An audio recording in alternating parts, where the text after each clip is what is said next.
अनादिनिधनं देवं जगत्कारणमीश्वरं प्रपद्ये सत्यसङ्कल्पं नित्यविज्ञानविग्रहम्। सूत्रानुसारं तर्कस्य लक्षणं प्रतिपादयता। अविज्ञाततत्त्वे अर्थे कारणोपपत्तितः तत्त्वज्ञानार्थम् ऊहस्तर्कः इति न्यायसूत्रम्। अत्र सूत्रे कारणोपपत्तितः ऊहः इति लक्षणकथनम्। अविज्ञाततत्त्वे अर्थे तत्त्वज्ञानार्थम् इति प्रयोजनकथनम्। कारणोपपत्तितः इत्यत्र कारणं व्याप्यं, तस्य उपपत्तिः आरोपः, तस्मात् ऊहः आरोपः अर्थात् व्यापकस्य। तथा च व्याप्यस्य आरोपात् यः व्यापकस्य आरोपः सः तर्कः इति फलति। यथा पर्वते यदि वह्निर्न स्यात् तर्हि धूमोऽपि न स्यात् इति। अत्र वह्न्यभावः व्याप्यः, धूमाभावः व्यापकः। योगाङ्गस्य तर्कस्य लक्षणं दर्शयता। अमृतनादोपनिषदि तर्कस्य योगाङ्गत्वमुक्तम्। प्रत्याहारस्तथा ध्यानं प्राणायामोऽथ धारणा तर्कश्चैव समाधिश्च षडङ्गो योग उच्यते इति। अत्र योगस्य 6 अङ्गानि उक्तानि। तेषु अन्यतमस्य तर्कस्य लक्षणमपि उक्तम्। आगमस्य अविरोधेन ऊहनं तर्क उच्यते इति। तर्कस्य द्वैविध्यं सोदाहरणं प्रतिपादयता। अनुमान अनुग्राहकम् अनिष्ट आपादनं तर्कः। सः द्विविधः। आपाद्यमान अनिष्टस्य प्रामाणिकार्थपरित्याग अप्रामाणिकार्थपरिग्रहभेदेन द्वैविध्यात्। आद्यस्य उदाहरणं यदि उदकं पीतं पिपासां न शमयेत् तर्हि पिपासुना न पीयेत इति। उदकं पिपासुना पीयते इति प्रामाणिकार्थः, तस्य परित्यागः अत्र आपाद्यते। इदमुदकं पिपासाशमकम् उदकत्वात् इति अनुमानप्रयोगे कृते सति इदम् उदकमस्तु पिपासाशमकं मास्तु इति अप्रयोजकशङ्कायां केनचित् उद्भावितायां तस्याः निराकरणाय उपयुज्यते तर्कः। स च शङ्कानिराकरणेन अनुमान अनुग्राहको भवति। द्वितीयस्य उदाहरणं यदि उदकं पीतम् अन्यस्य जनस्य अन्तरधक्ष्यत् तर्हि अविशेषात् ममापि दहेत् इति। उदकं पीतं मम अन्तर्दाहकम् इति अप्रामाणिकार्थः अत्र आपाद्यते। इदमुदकम् अन्तर्दाहकं न भवति विशिष्टोदकत्वात् इति अनुमानप्रयोगे कृते सति यदि अस्य विशिष्टोदकत्वमस्तु अन्तर्दाहकत्वाभावो मास्तु इति केनचित् अप्रयोजकशङ्कायाम् उत्थापितायां तस्याः निराकरणाय तर्कः उपयुज्यते। यदि उदकं पीतम् अन्यस्य अन्तरधक्ष्यत् तर्हि अविशेषात् ममापि दहेत् इति अनेन तर्केण शङ्कानिराकरणद्वारा अनुमानस्य अनुग्रहो भवति। तर्कस्य नानाविधत्वं प्रदर्शयता। तर्कः द्विविधः। अनुमानविरोधिज्ञानविघटकः, अनुमान आभासविघटकश्चेति। अनुमानं व्याप्तिप्रमा, अनुमान आभासः व्याप्तिभ्रमः। तथा च व्याप्तिप्रमाविरोधिज्ञानविघटकः, व्याप्तिभ्रमविघटकः इति तर्कः द्विविधः। अनुमान आभासविघटकः तर्कः पुनः बहुविधः। आत्माश्रयः, इतरेतराश्रयः, चक्रकाश्रयः, अनवस्था, प्रतिबन्धिकल्पना, कल्पनागौरवम् इति। अनुमानविरोधिज्ञानविघटकस्य तर्कस्य द्वैविध्यं सोदाहरणं प्रतिपादयता। अनुमानविरोधिज्ञानविघटकः तर्कः व्याप्यारोपेण व्यापकारोपात्मकः भवति। स च द्विविधः। विषयपरिशोधकः, व्याप्तिग्राहकः इति। अनुमानं व्याप्तिप्रमा, तद्विरोधिज्ञानम् अप्रयोजकशङ्का व्यभिचारशङ्का च। तद्विघटकः क्रमेण विषयपरिशोधकतर्कः व्याप्तिग्राहकतर्कः। विषयपरिशोधकतर्कः। वादिना पर्वतो वह्निमान् धूमात् इत्यादि न्यायप्रयोगे कृते सति तत्र यदि प्रतिवादी पर्वते धूमः अस्तु वह्निर्मास्तु इति अप्रयोजकशङ्कामुत्थापयति तदा वादी तां शङ्कां पर्वते यदि वह्निः न स्यात् तर्हि धूमोऽपि न स्यात् इति अनिष्टापादनलक्षणेन तर्केण विघटयति। पर्वते धूमस्य दर्शनात् पर्वते धूमाभाववत्वं वादिप्रतिवादिनोः उभयोरपि अनिष्टम्, अतः इदम् अनिष्ट आपादनमेव। एषः व्याप्यारोपेण व्यापकारोपोऽपि भवति, यतोहि वन्यभावधूमाभावयोः व्याप्यव्यापकभावः विद्यते। वन्यभावः व्याप्यः, धूमाभावः व्यापकः। पर्वते यदि वह्निः न स्यात् इत्येषः व्याप्यस्य वन्यभावस्य आरोपः, तर्हि पर्वते धूमोऽपि न स्यात् इत्येषः व्यापकस्य धूमाभावस्य आरोपः। इत्थञ्च पर्वते यदि वह्निर्न स्यात् तर्हि धूमोऽपि न स्यात् इत्येतत् व्याप्यारोपेण व्यापकारोपलक्षणम् अनिष्ट आपादनम् अप्रयोजकशङ्कां निवर्तयति। सोऽयं विषयपरिशोधकतर्कः इति अभिधीयते। व्याप्तिग्राहकतर्कः। वादिना पर्वतो वह्निमान् धूमात् इति न्यायप्रयोगे कृते सति तत्र यदि प्रतिवादी धूमः वह्निव्यभिचारी स्यात् इत्याकारकव्यभिचारशङ्कामुद्भावयति तदा वादी तां शङ्कां धूमो यदि वह्निव्यभिचारी स्यात् तर्हि वह्निजन्यो न स्यात् इत्याकारकेण कार्यकारणभावभङ्गप्रसङ्गलक्षणेन व्याप्तिग्राहकतर्केण विघटयति। कार्यकारणभावभङ्गप्रसङ्गोऽपि अनिष्ट आपादनमेव, यतोहि धूमः वह्निना जन्यते इति वादिप्रतिवादिनोः उभयोरपि सम्मतम्, अतः धूमस्य वह्निजन्यत्वाभावः अनिष्टः। किञ्च इदम् आपादनं व्याप्यारोपेण व्यापकारोपः एव।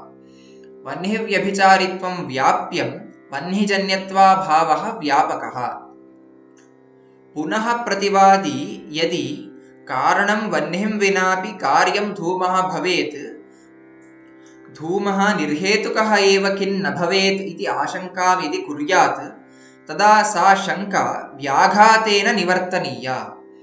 यदि वह्निं विना धूमः स्यात् तर्हि धूमम् उपादित्सोः तव वह्निग्रहण अनुकूला प्रवृत्तिः न स्यात् इति।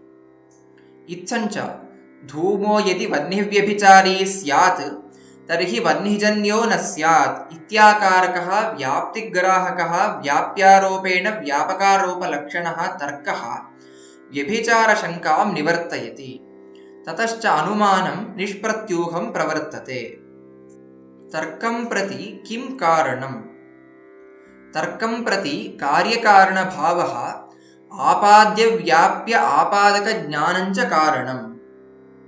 यथा पर्वते यदि वह्निर्न स्यात् तर्हि धूमोऽपि न स्यात् इति तर्कः। पर्वतः यदि वह्न्यभाववान् स्यात् तर्हि धूमाभाववान् स्यात् इत्यर्थः। अत्र वह्न्यभावस्य आपादनेन धूमाभावस्य आपादनं क्रियते। वह्न्यभावः आपादकः, धूमाभावः आपाद्यः। आपाद्यं धूमाभावं प्रति आपादकः वह्न्यभावः व्याप्यः अस्ति इति ज्ञानम् अत्र पूर्वम् अपेक्षितम्। धूमो यदि वह्निव्यभिचारी स्यात् तर्हि वह्निजन्यो न स्यात् इत्येषः तर्कः। धूमः वह्निजन्यः इत्येषः कार्यकारणभावग्रहः अत्र पूर्वम् अपेक्षितः भवति। अत्र वह्निव्यभिचारित्वम् आपादकं, वह्निजन्यत्वाभावः आपाद्यः।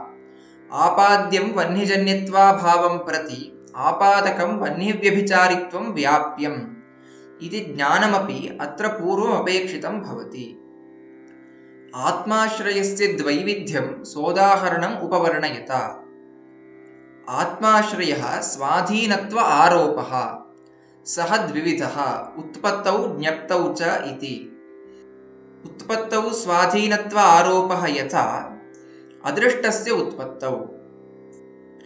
कार्यसामान्यं प्रति अदृष्टं कारणम् इति अङ्गीकारे सति अदृष्टमपि कार्यम्, अतः अदृष्टस्य उत्पत्तिः अदृष्टाधीना स्यात् इति आपादनम्। सोऽयम् उत्पत्तौ आत्माश्रयः कारणताग्रहं विघटयति। यदि कार्यसामान्यम् अदृष्टहेतुकं स्यात् अदृष्टस्य उत्पत्तिः स्वस्मादेव स्यात् इति अनिष्टस्य आपादने सति कार्यसामान्यम् अदृष्टहेतुकम् इति निश्चयस्य प्रतिबन्धः भवति। ततश्च कार्यसामान्यम् अदृष्टहेतुकं सत्यपि वैचित्र्ये वैचित्र्यनियामकदृष्टकारणशून्यत्वात् इत्यनुमानं न प्रवर्तते। इत्थम् उत्पत्तौ आत्माश्रयः अनुमान आभासं विघटयति। ज्ञप्तौ आत्माश्रयः। कालस्य ज्ञप्तौ स्वाधीनत्व आरोपः भवति। यथा अतीतादिव्यवहारकारणत्वम् इति काललक्षणे स्वीकृते सति अतीतादिव्यवहारनियतपूर्वकालवृत्तित्वस्वरूपलक्षणे कालस्य प्रविष्टतया कालस्य ज्ञप्तिः कालाधीना स्यात् इति आपादनम्। सोऽयं ज्ञप्तौ आत्माश्रयः लक्षणग्रहं विघटयति। यदि अतीतादिव्यवहारनियतपूर्वकालवृत्तित्वं काललक्षणं तर्हि कालस्य ज्ञप्तिः कालज्ञानाधीना स्यात् इति अनिष्टस्य आपादने सति अतीतादिव्यवहारनियतपूर्ववृत्तित्वं काललक्षणम् इति निश्चयस्य प्रतिबन्धो भवति। ततश्च अतीतादिव्यवहारनियतपूर्ववृत्तित्वं काललक्षणं कालत्वसमनियतत्वात् इत्यनुमानं न प्रवर्तते। अभावस्य ज्ञप्तौ आत्माश्रयं निरूपयत। अभावस्य ज्ञप्तौ आत्माश्रयः भवति। तथा हि द्रव्यत्वगुणत्वकर्मत्वसामान्यत्वविशेषत्वसमवायत्व अभावषट्कवत्वम् इति अभावलक्षणे स्वीकृते अभावस्य तत्र प्रविष्टतया अभावज्ञप्तिः अभावज्ञानाधीना स्यात् इति आपादनम् आत्माश्रयः। यदि द्रव्यत्वगुणत्वाद्यभावषट्कवत्वम् अभावस्य लक्षणं तर्हि अभावस्य ज्ञप्तिः अभावज्ञानात् स्यात् इति अनिष्टस्य आपादने सति द्रव्यत्वाद्यभावषट्कवत्वम् अभावलक्षणम् इति निश्चयस्य प्रतिबन्धो भवति। ततश्च द्रव्यत्वाद्यभावषट्कम् अभावलक्षणम् अभावत्वसमनियतत्वात् इत्यनुमानं न प्रवर्तते। इतरेतराश्रयस्य द्वैविध्यं सोदाहरणं निरूपयत। इतरेतराश्रयः अन्येन एकेन द्वारेण स्वस्य स्वाधीनत्व आरोपः।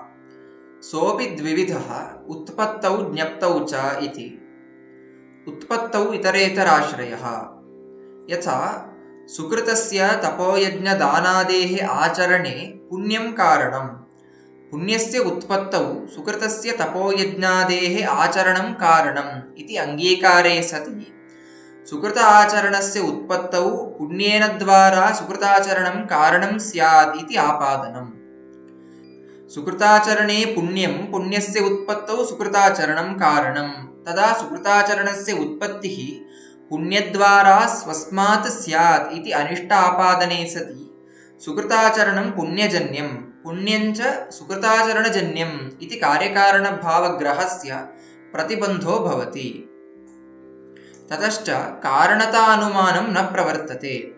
तच्च कारणतानुमानम् इत्थम्।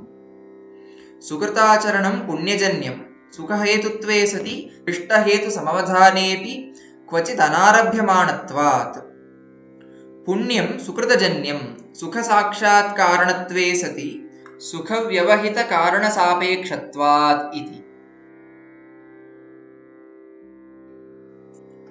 ज्ञप्तौ इतरेतराश्रयः। प्रत्यक्षज्ञानकरणत्वम् इति इन्द्रियलक्षणम्, इन्द्रियजन्यत्वे सति ज्ञानत्वम् इति प्रत्यक्षलक्षणम् इति स्वीकारे सति इन्द्रियस्य ज्ञप्तिः प्रत्यक्षज्ञप्तिद्वारा इन्द्रियज्ञप्त्यधीना स्यात् इति आपादनम्।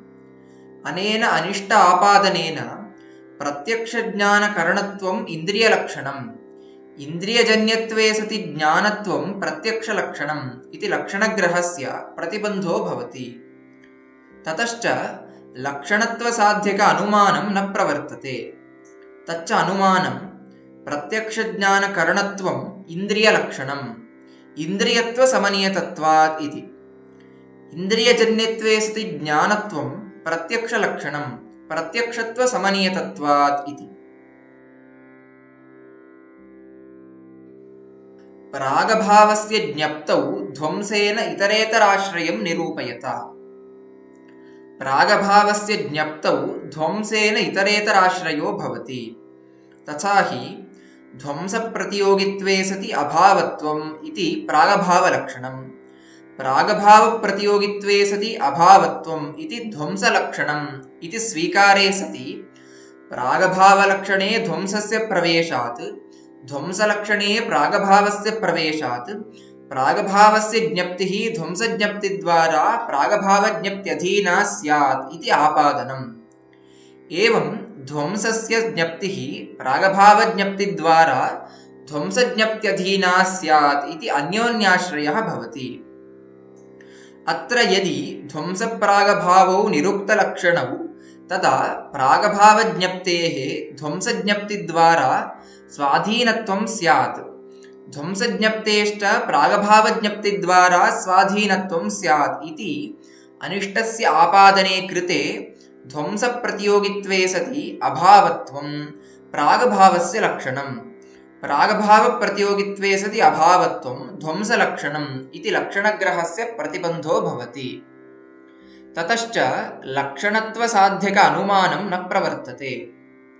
तच्च अनुमानं ध्वंसप्रतियोगित्वे सति अभावत्वं प्रागभावलक्षणं प्रागभावत्वसमनीयतत्वात् प्रागभावप्रतियोगित्वे सति अभावत्वं ध्वंसलक्षणं ध्वंसत्वसमनीयतत्वात् इति। चक्रकाश्रयस्य द्वैविध्यं सोदाहरणमुपवर्णयत। चक्रकाश्रयः अन्य अनेकद्वारा स्वस्य स्वाधीनतायाः आरोपः। सोऽपि द्विविधः उत्पत्तौ ज्ञप्तौ चेति। उत्पत्तौ चक्रकाश्रयः बीजं फलात् निष्पद्यते फलं प्रसूनात् प्रसूनं स्कन्धात् स्कन्धः नालात् नालः पर्णात् पर्णम् अङ्कुरात् अङ्कुरः पुनः बीजात् इत्यङ्गीकारे सति बीजस्य उत्पत्तिः अन्य अनेकद्वारा स्वाधीना स्यात् इति अनिष्टस्य आपादनं चक्रकाश्रयः। इत्थम् अनिष्ट आपादने सति बीजस्य कारणं फलं फलकारणं प्रसूनं प्रसूनकारणं स्कन्धः स्कन्धकारणं नालः नालकारणं पर्णं पर्णकारणम् अङ्कुरः अङ्कुरकारणं बीजम् इत्येवं कारणता परम्परा निश्चयस्य प्रतिबन्धो भवति। ततश्च कारणतानुमानं न प्रवर्तते। अत्र अनुमानप्रयोगः बीजं फलजन्यं फलेन अन्वयव्यतिरेक अनुविधायित्वात् फलं प्रसूनजन्यं प्रसूनेन अन्वयव्यतिरेक अनुविधायित्वात् इत्यादि।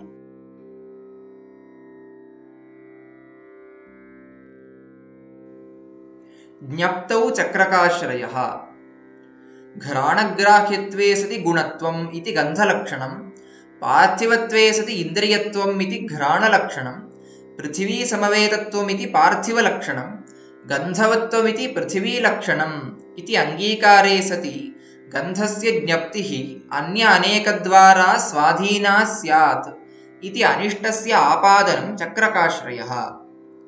एवं सति घ्राणग्राह्यत्वे सति गुणत्वं गन्धलक्षणं पार्थिवत्वे सति इन्द्रियत्वम् इति घ्राणलक्षणं पृथिवीसमवेतत्वमिति पार्थिवलक्षणं गन्धवत्वं पृथिवीलक्षणम् इति लक्षणग्रहस्य प्रतिबन्धो भवति।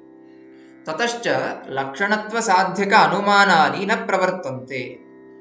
अनुमानप्रयोगः इत्थं घ्राणग्राह्यत्वे सति गुणत्वं गन्धलक्षणं गन्धत्वसमनीयतत्वात् पार्थिवत्वे सति इन्द्रियत्वं घ्राणलक्षणं घ्राणत्वसमनीयतत्वात् इत्येवमादिः।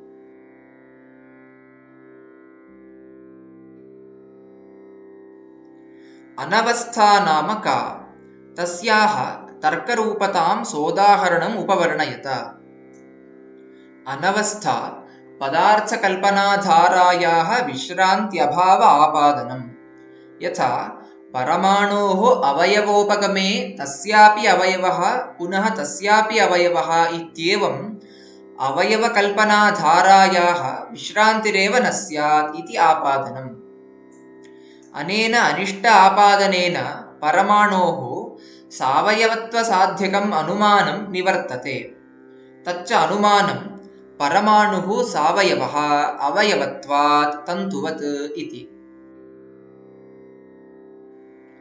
जातिषु जातिस्वीकारे अनवस्थाप्रसङ्गम् उपपादयत।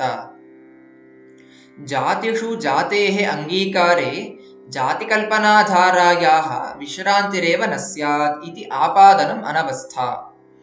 क्लृप्तासु सत्ता गुणत्व द्रव्यत्व प्रभृतिषु सकलजातिषु अतिरिक्तजातेः कल्पने कल्पितायां तस्यां जातौ तदाश्रयीभूतासु क्लृप्तनिखिलजातिषु च अतिरिक्ता द्वितीयजातिः कल्पनीया स्यात्।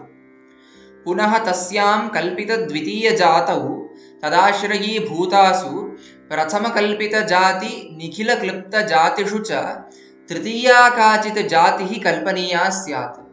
इत्थं चतुर्थपञ्चमाद्यनन्तजातीनां कल्पना स्यात्।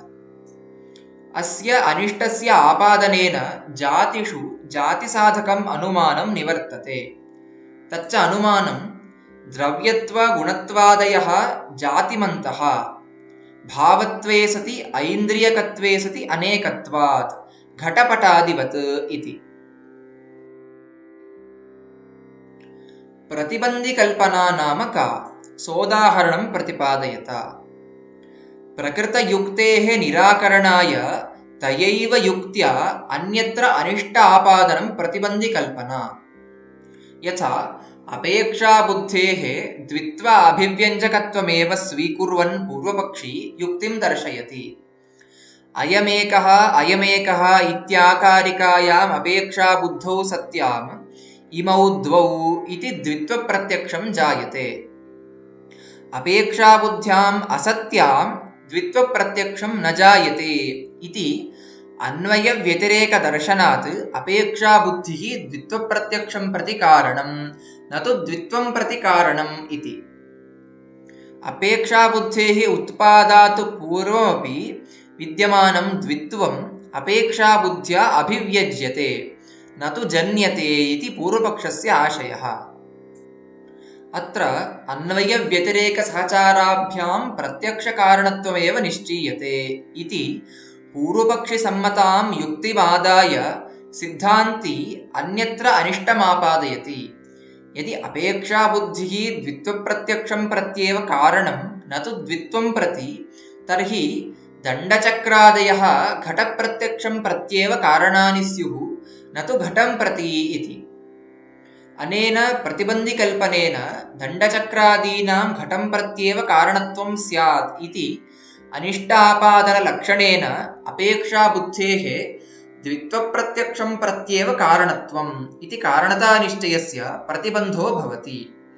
ततश्च पूर्वपक्षिसम्मतम् अनुमानं निवर्तते। तच्च अनुमानम् अपेक्षाबुद्धिः द्वित्वप्रत्यक्षकारणं द्वित्वप्रत्यक्षेण अन्वयव्यतिरेक अनुविधायित्वात् इति। कल्पनागौरवं नाम किं? तस्य तर्कत्वं सोदाहरणं प्रतिपादयत। समानोद्देशेन प्रवृत्तयोः द्वयोः पक्षयोः एकतरस्मिन् इतरापेक्षया अधिककल्पनं कल्पनागौरवम्। यथा अग्निना दाहो जन्यते, चन्द्रकान्तमणिसत्त्वे तु अग्निना दाहो न जन्यते।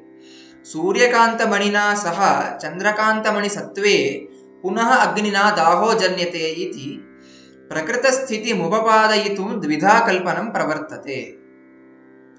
अग्निना दाहे जननीये चन्द्रकान्तमणिः प्रतिबन्धकः, सूर्यकान्तमणिः उत्तेजकः तथा च सूर्यकान्तमणिविरहविशिष्टचन्द्रकान्तमणेः अभावः दाहं प्रति कारणम् इति प्रथमकल्पनम्।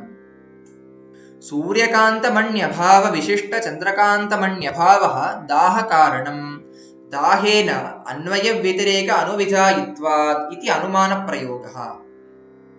अग्नौ शक्त्याख्यः अतीन्द्रियः अतिरिक्तः पदार्थः वर्तते।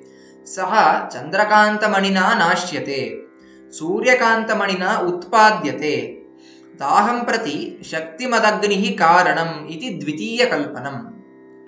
अग्निः दाहानुकूलाद्विष्ट अतीन्द्रियधर्मसमवायी दाहजनकत्वात् अदृष्टवदात्मवत् इति अनुमानप्रयोगः।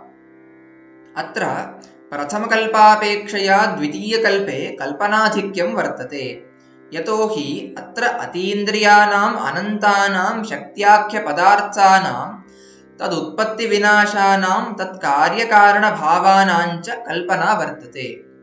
प्रथमकल्पे तु अतिरिक्तपदार्थ तदुत्पत्तिविनाशानां कल्पना नास्ति, अतिरिक्तकारणतायाः अपि कल्पनं नास्ति। कार्यसामान्यं प्रति प्रतिबन्धकाभावस्य कारणतायाः क्लुप्तत्वात्। इत्थं द्वितीयकल्पे कल्पनाधिक्ये निश्चिते सति अतिरिक्तशक्तिसाधकम् अनुमानं निवर्तते। व्याघातो नाम कः? सोदाहरणं दर्शयत। परस्पर असम्बद्धार्थकवचनं व्याघातः। यथा एष वन्ध्या सुतो याति खपुष्पकृतशेखरः यावज्जीवमहं मौनी ब्रह्मचारी च मे पिता इति।